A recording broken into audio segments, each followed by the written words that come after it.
Do you like this place? It took me the better part of a decade to perfect it. Every stone and flower tells a story. Tales of how things were, how they ought to be.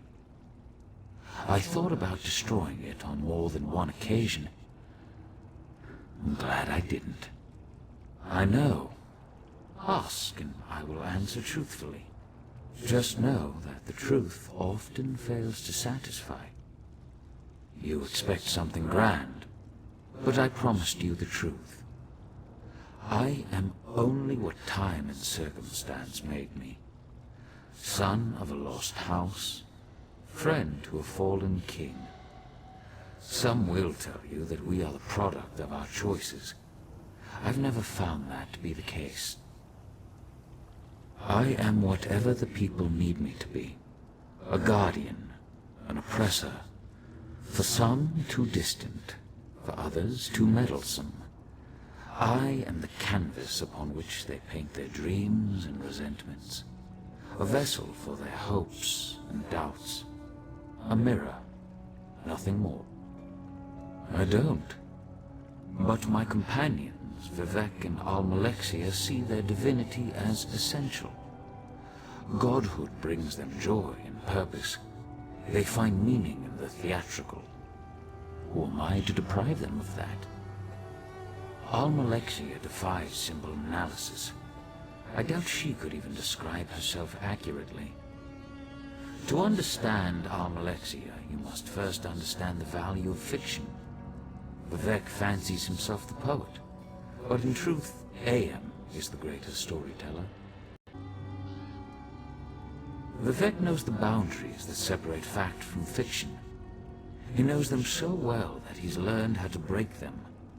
He exists inside his verse, but recognizes the lies, the contradictions. He both does and does not believe his own tales.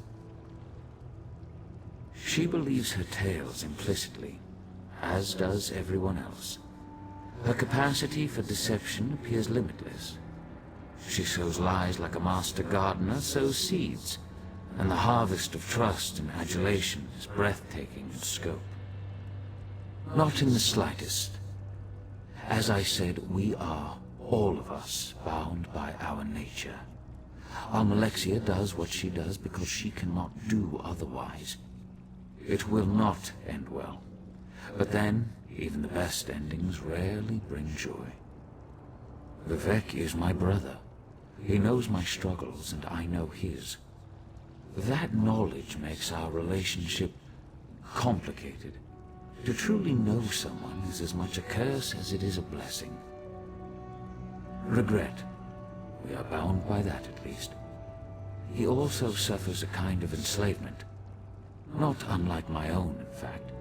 Beauty holds the keys to his shackles. Beauty and a love of great works, great heights. His appetites are insatiable, thus his despair. Yes, a poet's despair. Vivec craves radical freedom, the death of all limits and restrictions.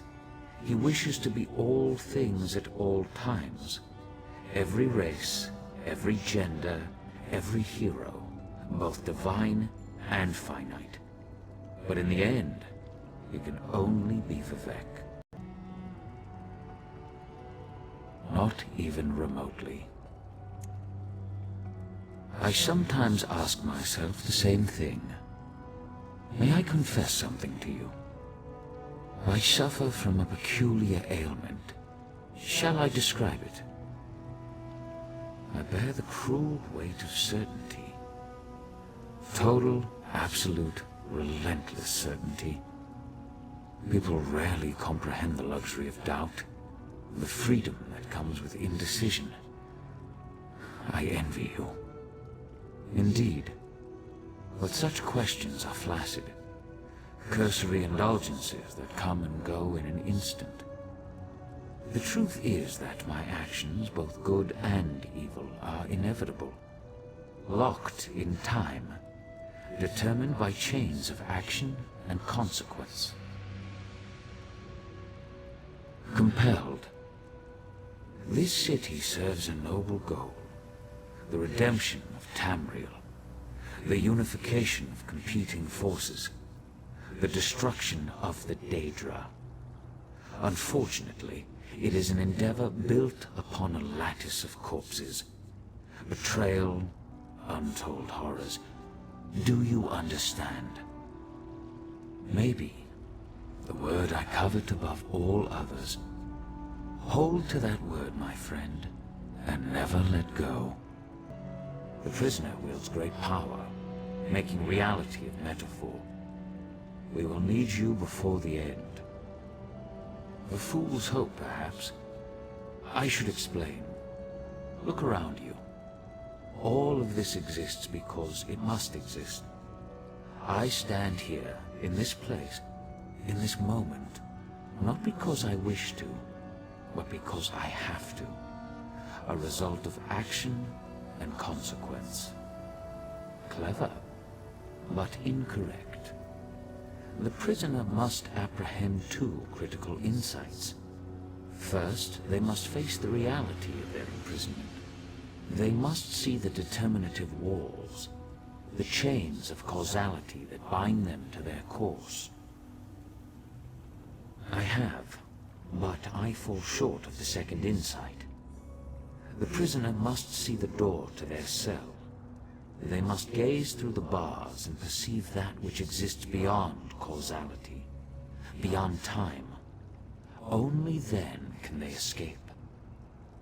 I see only unsteady walls. If the people of Tamriel must exist inside this cell, I will make sure that the walls are stable, the gaps are sealed, and all who remain stay safe within it. I've met few heroes like you. Very few. I take this matter of the Triad upon myself, but in truth, you may be the one that saves us.